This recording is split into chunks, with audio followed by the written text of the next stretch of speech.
How well do you know yourself?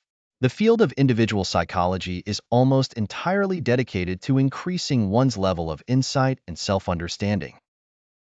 We might be able to think of the development of the self as occurring in predictable stages.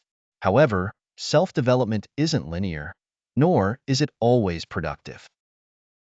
Many develop in ways that are maladaptive and ultimately lead to undesirable outcomes.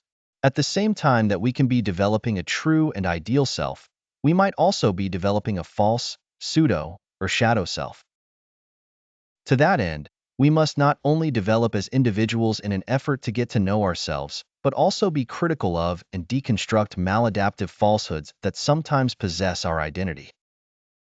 Outlined below are the 5 stages of self-knowledge essential to personal development.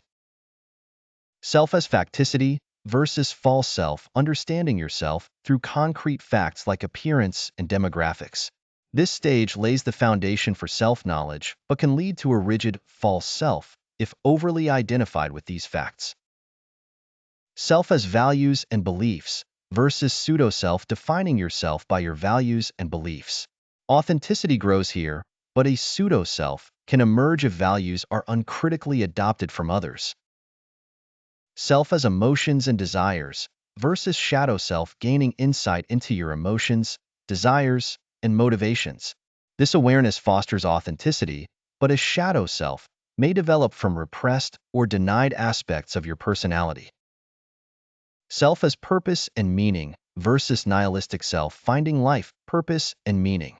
Aligning with a purpose transcends immediate desires, but failure to find meaning can lead to a nihilistic self. Self as integration and wholeness versus fragmented self, integrating all aspects of your identity into a cohesive self.